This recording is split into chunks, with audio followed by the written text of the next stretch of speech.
నిజామాబాద్లో ఎంపీ కవితకు ఓటేయడం చాలా ఈజీ. ఎలాగో తెలుసుకోండి. అసలు ఏం చేయాలో నాకేం అర్థమైతలేదు.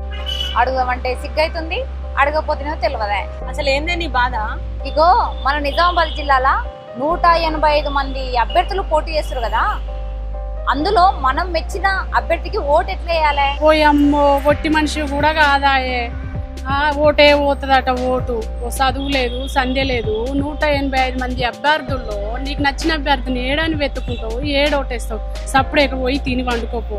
185 మంది అభ్యర్థులను 12 ఈవీఎంలలో పొందుపరచడం జరిగింది.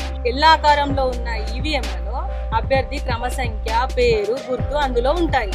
నీకు నచ్చినటువంటి అభ్యర్థి గుర్తు ఎదురుగా బ్లూ బటన్ ఉంటుంది, దాన్ని నొక్కితే సరిపోతుంది. నువ్వు వేసిన ఓటు కరెక్టా లేదా చూసుకోవడానికి మధ్యలో వీవీ ప్యాడ్ ఉంటది. 7 సెకండ్ల వరకు అందులో చూపిస్తుంది, అంతే. అది సరే అక్క, 185 మందిలా మన అభ్యర్థిని ఎట్లా ఎత్తుకోడు?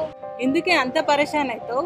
పోలింగ్ కేంద్రం బయట బ్యానర్లలో 12 ఈవీఎంలలో అభ్యర్థులు ఏ ఈవీఎంలో ఎవరెవరు ఉన్నారో బయట బోర్డులో ఉంటాయి. దాన్ని చూసుకోవాలి, లోపలికి పోయి ఓటేయాలి, అంతే. కారణాలు ఏవైతేనేం ఎంపీ కవితతో పాటు మొత్తం 185 మంది అభ్యర్థులు ఇందూరు పార్లమెంటు ఎన్నికల బరిలో నిలుచున్నారు. ఇది దేశ ఎన్నికల చరిత్రలో ఒక రికార్డ్. పసుపు, ఎర్రజొన్న పంటలకు మద్దతు ధర కోసం కేంద్ర ప్రభుత్వం దృష్టి సారించేలా చేయడం కోసం రైతులు పెద్ద ఎత్తున పోటీ చేస్తున్నారు. దాంతో స్వతంత్ర భారతావని చరిత్రలోనే అతి ఖరీదైన ఎన్నికగా నిజామాబాద్ ఎన్నికలు నిలవబోతున్నాయి. ఈ ఎన్నికల కోసం దాదాపు 35 కోట్ల రూపాయలు ఖర్చు చేయబోతున్నారు.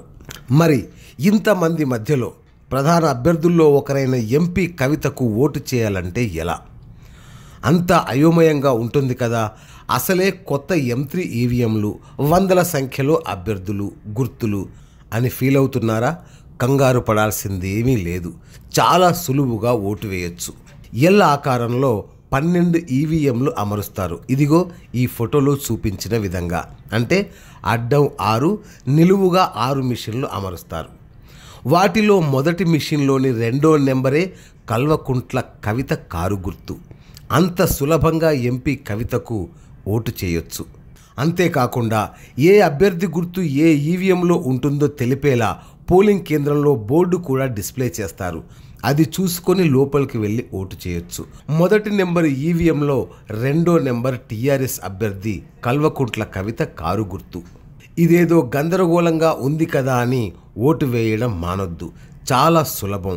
అత్యంత సులభంగా మీ ఓటు హక్కును వినియోగించుకునేలా ఎన్నికల సంఘం అన్ని ఏర్పాట్లు చేసింది. So don't miss. నిరంతర న్యూస్ అప్డేట్ కోసం ఛానల్ ను సబ్స్క్రైబ్ చేయండి. పక్కనే ఉండే బెల్ సింబల్ ను క్లిక్ చేయడం మర్చిపోకండి. అప్డేట్స్ ని మిస్ అవ్వకండి. Thanks for watching. Please like, comment, share. Follow on Facebook, Google+, Twitter, Instagram.